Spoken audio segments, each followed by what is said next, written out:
Good morning, my name is Mihao. I'm the Master Certified Technician working on your vehicle today. Just want to touch base with you on the engine noise. I've got your car running and I'm here under the hood taking a listen. I don't hear anything unusual or abnormal for these cars.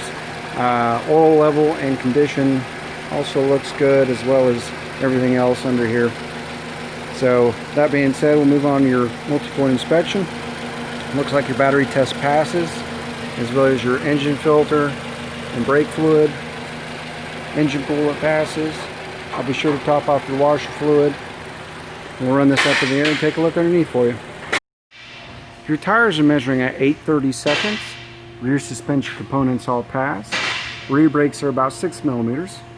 Exhaust system and drive shaft pass. Doesn't look like you have any transmission oil leaks.